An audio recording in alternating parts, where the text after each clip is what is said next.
నమస్తే, welcome back to వల్ల భారతి. ఈరోజు రెసిపీ వచ్చి పచ్చి జీడిపప్పు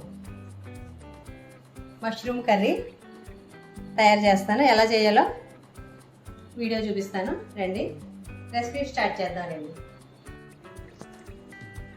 ముందైతే జీడి పిక్కలు ముందు ఇలాగా కట్ చేసుకోవాలి. రాసుకుని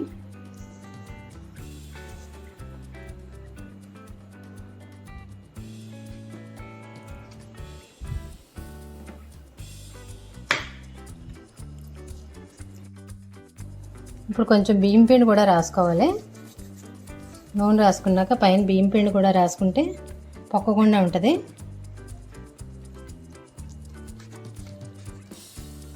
కత్తిపీటతో కూడా బాగా వస్తుంది ఈజీగాను. ఇలాగా కత్తిరించుకొని కట్ చేసుకున్నాక ఈ లోపల ఉన్న పిక్కని అలా తీయాలి. ఇవన్నీ అలా తీసినాయి. దీనికి మళ్ళీ చిన్న పొర ఉంటుంది పైన.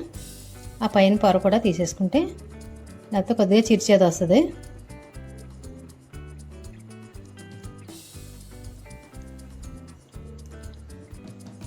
అలా కట్ చేసుకోవడమే. మజ్జిగ పెట్టి కత్తిపేట అయితే బాగా పదునుగా ఉంటుంది చాకు కంటే.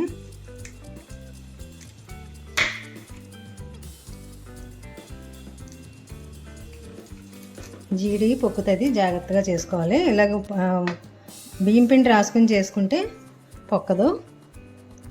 తర్వాత ఇవన్నీ ఇలాగే తీసుకోవాలి. ఈ కర్రీ ఎలా చేయాలో చూపిస్తాను ఇప్పుడు. ఇవన్నీ వాష్ చేసుకోవాలి ఇప్పుడు.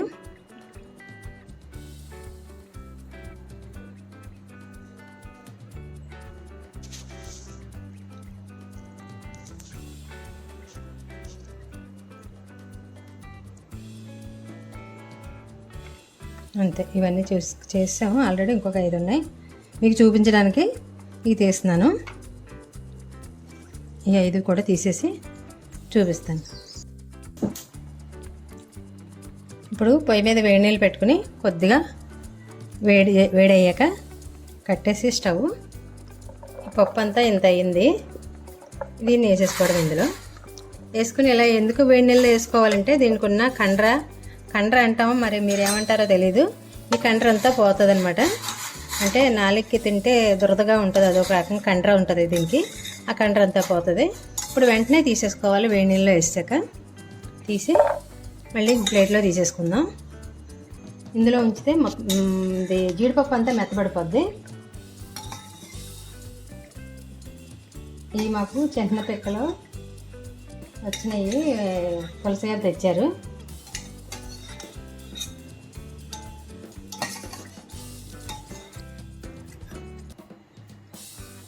ఒక 2 స్పూన్లు నూనె, ఒక 2 స్పూన్లు నెయ్యి వేసుకుంటే బాగుంటుంది. తర్వాత ఇవి జీడిపప్పు ముక్కలు వేపుతున్నాను. మసాలాలు అవి మేము వేయించుకోవడానికి ఇలాగే తెచ్చుకుంటాం. జీడి ముక్క అని అంటాం. ఈ జీడి ముక్క అవి వేగిపోయాక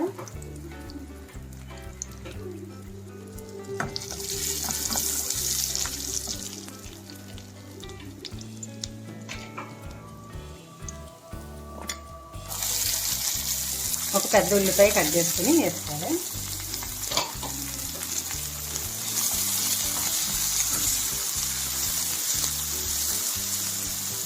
ఇవి కొంచెం రంగు వచ్చాక ఈ 2 టమాటాలు కట్ చేసుకున్నాయి. ఇవి కూడా వేసేసుకుని దగ్గరికి వేసుకోవాలి. గ్రేవీ బాగా వస్తుంది వీటి వల్ల.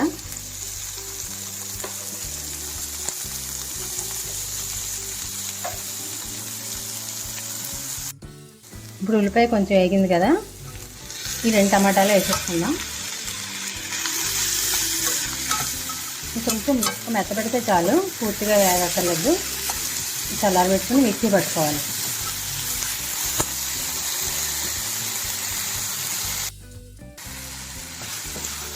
ఇవి మాత్రం వేగితే చాలు.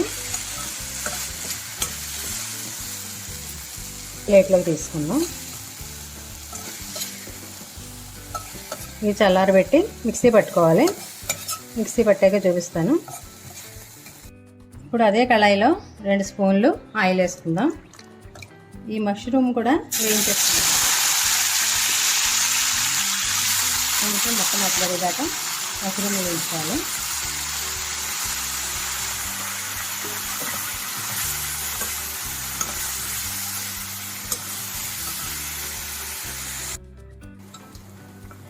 ఇవి నీరు వచ్చేసినాయి కదా, తీసేసుకుందాం దీంట్లోంచి.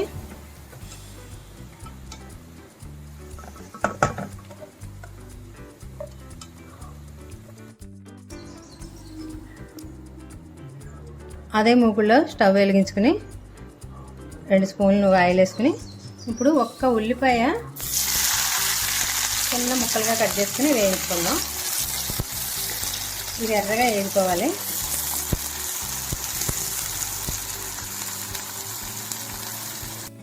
చల్లారిపోయి మిక్సీ పట్టి తీసుకొస్తాను. ఉల్లిపాయలు వేగిపోయినాయి కదా, ఇప్పుడు ఒక 4 లవంగాలు, ఒక చెక్క, 3 యాలక్కాయలు, 2 బిర్యానీ ఆకులు,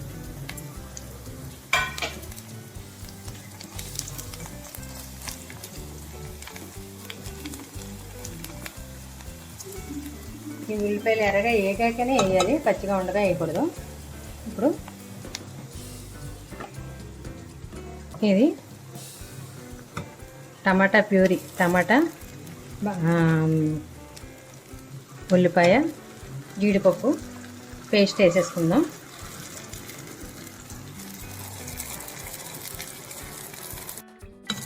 ఇప్పుడు 1 స్పూన్ గరం మసాలా, 1 స్పూన్ అల్లం వెల్లుల్లి పేస్ట్ వేసుకోవాలి. తర్వాత 2 పచ్చిమిర్చి, 1 రెమ్మ కరివేపాకు. మళ్ళీ ఈ మసాలా అంతా పచ్చివాసన పోయేదాకా వేయించుకోవాలి. సిమ్లో పెట్టి వేయించాలి, ఎందుకంటే జీడిపప్పు అది వేసాం కదా, ఉల్లిపాయ అడగట్టేస్తుంది. ఈ నూనె పైకి తేలి వరకు వేయించుకోవాలి.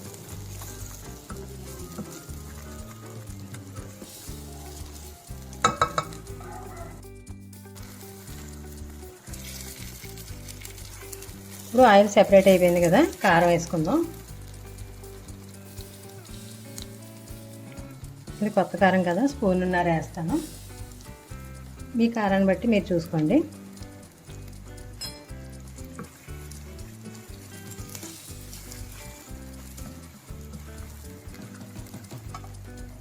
ఇప్పుడు మష్రూమ్ వేసుకుందాం.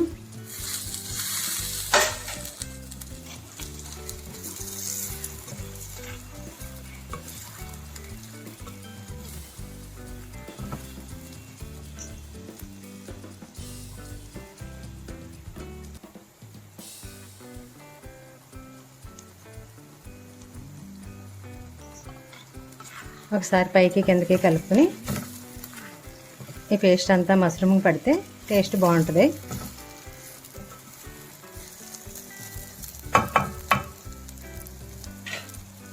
ఇప్పుడు ఈ మిక్సీ జార్లో కొన్ని నీళ్ళు వేసుకుని ఒక 1/2 గ్లాస్ నీళ్ళు వేసుకుందాం.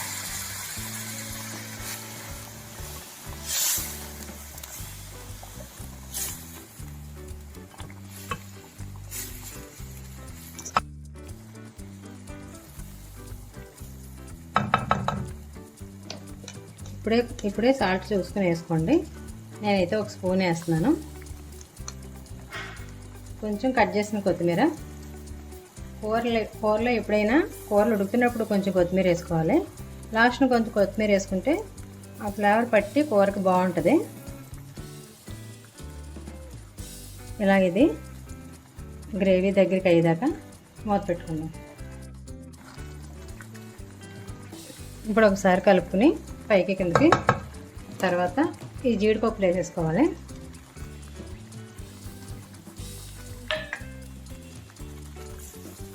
లాస్ట్ 5 నిమిషాల్లో అయిపోద్ది అనగానే వేసుకోవాలి జీడిపప్పు, లేకపోతే ముక్కలు అయిపోద్ది.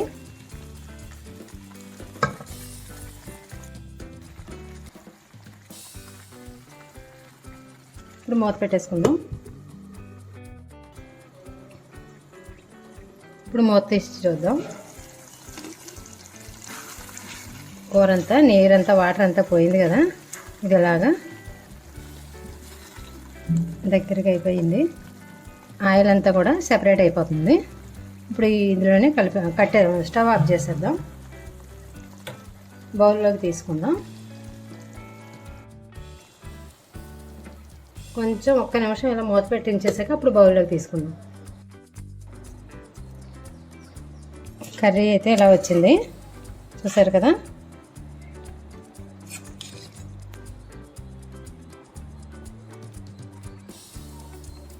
జీడిపప్పు, మష్రూమ్ కర్రీ చాలా బాగా వచ్చింది.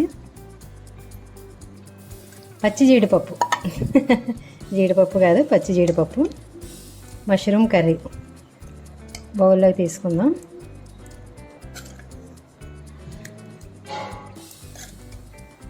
ఇది అన్నంలోకి చపాతీలో కూడా చాలా బాగుంటుంది.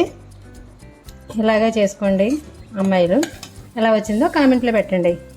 అబ్బాయిలు కూడా, బ్యాచిలర్ అబ్బాయిలు ఉంటారు కదా, బ్యాచిలర్స్ రూమ్లో చేసుకుంటారు కదా వంటలు అయ్యి, అబ్బాయిలు కూడా ఇలా చేసుకోండి. ఎలా వచ్చిందో కామెంట్లో పెట్టండి. చూడండి, కర్రీ అయితే ఇలా రెడీ అయిపోయింది. బౌల్లోకి తీసేసుకున్నాను. చూస్తారు కదా, పచ్చి జీడిపప్పు మష్రూమ్ కర్రీ. ఇది చపాతీలోకి రైస్లోకి చాలా బాగుంటుంది. ఇలా ట్రై చేసి చూడండి. ఎలా వచ్చిందో కామెంట్లో చెప్పండి.